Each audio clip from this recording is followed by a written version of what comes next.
নমস্কার বন্ধুরা, আজকের এপিসোডে এক এমন ব্যক্তির কথা বলবো যার সাথে টাইটানিকের একটা বিরাট বড় যোগাযোগ ছিল। হ্যাঁ, আমি কথা বলছি সেই বিখ্যাত টাইটানিক জাহাজটির, যেটি 1912 সালে আইসবার্গের ধাক্কায় ডুবে গেছিল। এই জাহাজটি ছিল আনসিঙ্কেবল, মানে এই জাহাজটি এমন ভাবেই বানানো হয়েছিল যে কখনোই এই জাহাজটি ডোবার কথা নয়, কিন্তু এই জাহাজটি ডুবে গেছিল। এবং এই ব্যক্তির সাথে টাইটানিকের কিসের যোগাযোগ ছিল আজও লোকেরা তাকে চেনেন, কারণ তার নামে এক বিরাট বড় ব্যাংক আছে globally, world wide and in particular আমেরিকায়। তো এই ব্যক্তির নাম ছিল জেপি মর্গান। তো আসুন আজকের ভিডিওতে এই জেপি মর্গান এবং টাইটানিকের পিছনে কি রহস্য ছিল এইটিকে নিয়েই আমাদের গল্প।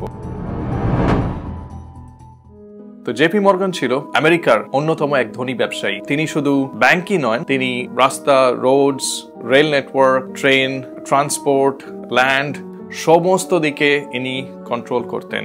বলা হতো একটা সময়ে যে আমেরিকার অর্থনীতিকে এই জেপি মর্গান কিন্তু কন্ট্রোল করতেন ওই সময়। তো উনি ছিলেন এতটাই পাওয়ারফুল। তো এই জেপি মর্গানের সাথে টাইটানিকের একটা বিশেষ যোগাযোগ আছে। টাইটানিক জাহাজটি যে কোম্পানি বানিয়েছিল তার নাম ছিল হোয়াইট স্টার লাইন, এবং এই কোম্পানির মালিকানা ছিল জেপি মর্গানের কাছে।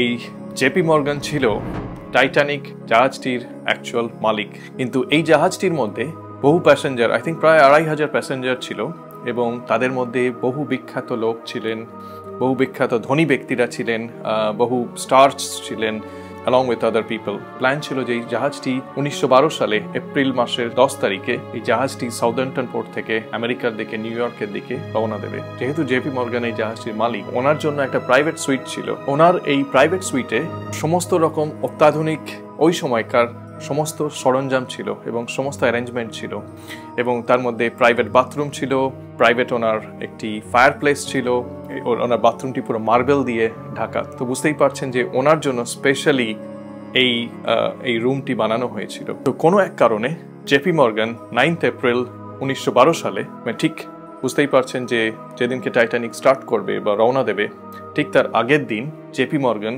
খুব লাস্ট মিনিটে ওনার ট্রিপটি ক্যান্সেল করে দেন, এবং উনি বলেন যে উনি নাকি অসুস্থ এবং ওনাকে ফ্রান্সে গিয়ে কিছুদিন থাকতে হবে। টাইটানিকের ডুবে যাওয়ার পিছনে এবং এই জেপি মর্গানের ওনার যাত্রা ক্যান্সেল করার পিছনে একটি বিরাট বড় কনস্পিরেসি থিওরি আছে। এইটা শুনলে আপনিও ভীষণভাবে অবাক হয়ে যাবেন, প্রশ্ন করবেন কেন এবং কিভাবে এই দুর্ঘটনাটি ঘটেছিল। এটা কি শুধুই জেপি মর্গান ভাগ্যের জোরে বেঁচে গেলেন লাস্ট মিনিটে ক্যান্সেল করে, না এর পিছনে অ্যাকচুয়ালি কোনো কনস্পিরেসি থিওরি আছে এবং এর পিছনে আরও কোনো গভীর রহস্য আছে? তো সেইটা কিন্তু ইতিহাসের পাতায় একটা বিরাট বড় কোয়েশ্চেন মার্ক এখনো। তো এই জেপি মর্গান কিন্তু খুবই এক্সাইটেড ছিলেন ওনার এই প্রথম সমুদ্রযাত্রা নিয়ে।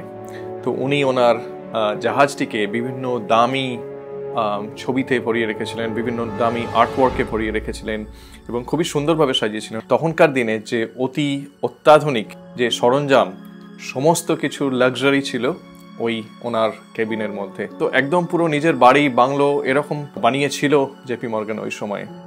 লাস্ট মিনিটে ক্যান্সেলেশনটি, ওর মধ্যে কিন্তু একটা বিরাট বড় রহস্য থেকে গেছে, যেটা ইতিহাসের এখনো কেউ কিন্তু সলভ করতে পারেনি, শুধু প্রশ্নই রয়ে গেছে।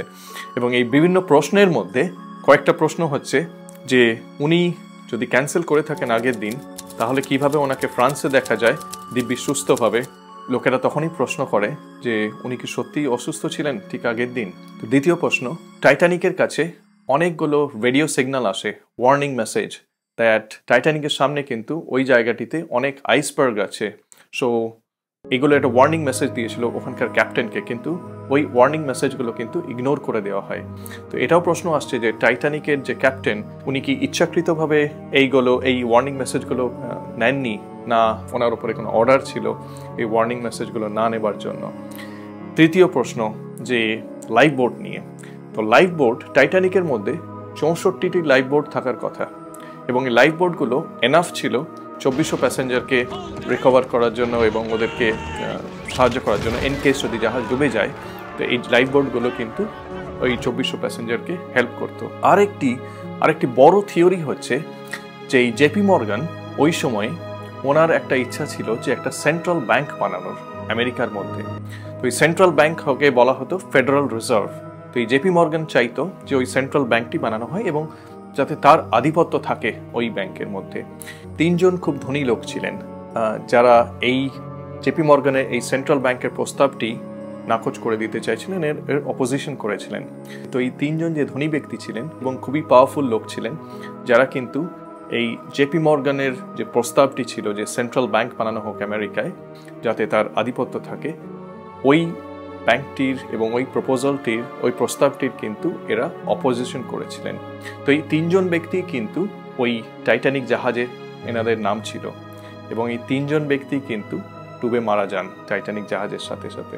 এটাও একটা কনস্পিরেসি থিওরি যে জেপি মর্গান কি এদের মৃত্যুর জন্য কোনোভাবে দায়ী বা এর মধ্যে কি কোনো লিঙ্ক আছে। এবং লাস্টে আরেকটি ঘটনা ছিল যেটিও কিন্তু এইরকম কিছু একটা দিকে ইঙ্গিত করছে। ক্যালিফোর্নিয়ান বলে একটি জাহাজ ওই সময়ে টাইটানিকের আশেপাশে ছিল। এই জাহাজটিকে SOS করা হয় যে আসুন, আমাদের খুব বিপদ, আপনারা এসে আমাদের জাহাজকে রক্ষা করুন, আমাদের প্যাসেঞ্জারকে রক্ষা করুন। তো এই ক্যালিফোর্নিয়ান ছিল একটি মালবাহী জাহাজ। এই জাহাজটি অবশ্যই আসতে পারেননি ততক্ষণে তাড়াতাড়ির মধ্যে, কিন্তু বলা হয় যে এই জাহাজটির মালিকও নাকি ছিল জেপি মর্গান। পৃথিবীর মধ্যে এই বিভিন্ন রহস্যময় জিনিসের মধ্যে টাইটানিকের ডুবে যাওয়ার পিছনে এই রহস্য এখনো কিন্তু কেউ সলভ করতে পারেনি। তাহলে আসল সত্যিটা কি? তো আমরা যতদূর জানি এবং ইতিহাসের পাতায় যেগুলো ফ্যাক্টস লেখা আছে, তো বিভিন্ন কনস্পিরেসি থিওরির মধ্যে এখনো অনেকগুলো খটকা রয়ে গেছে। তো খটকা নাম্বার 1, জেপি মর্গান কেন ঠিক আগের মুহূর্তে ওনার ট্রিপটি ক্যান্সেল করে দিলেন? জেপি মর্গানের কাছে কিন্তু এটি একটি ইম্পর্টেন্ট মাইলস্টোন ছিল, এটি একটি বিরাট বড় ব্যাপার ছিল যে জাহাজ, এরকম একটা বিরাট বড় জাহাজ আমেরিকায় যাচ্ছে, যেটির মালিক তার সঙ্গে যাওয়ার উচিত, সেইটি কিন্তু এখানে হয়নি। মালিক কিন্তু ঠিক আগের দিনই নিজের ট্রিপটি ক্যান্সেল করে দিলেন। উনি কি তাহলে কিছু জানতেন, বা উনি কি কিছু গেস করেছিলেন, বা উনি কিছু প্রবলেম দেখতে পেয়েছিলেন? তো এইটি নিয়ে একটি বিরাট বড় প্রশ্ন আছে। খটকা নাম্বার 2 হচ্ছে জেপি মর্গান যে সেন্ট্রাল ব্যাংক তৈরি করতে চেয়েছিলেন এবং তার যে অপোজিশনে যারা পৃথিবীর অন্যতম পাওয়ারফুল ব্যক্তি ছিলেন, ওই তিনজন ব্যক্তি কিন্তু সকলেই কিন্তু ওই জাহাজডুবিতে মারা যায়। তো এই টাইটানিক জাহাজটি যখন ডুবে যায়, এনারা ছিলেন ওই জাহাজের যাত্রী। টাইটানিক জাহাজ যখন ডুবে যায়, এনারাও কিন্তু মারা যায়। তো এখানেও বলা হয় এবং প্রশ্ন ওঠে যে জেপি মর্গানের কি কোনো হাত ছিল এদের মৃত্যুর পিছনে? এনাদের কি ইচ্ছা করেই সরিয়ে দেওয়া হলো যাতে সেন্ট্রাল ব্যাংককে বানানো যায় আমেরিকায়?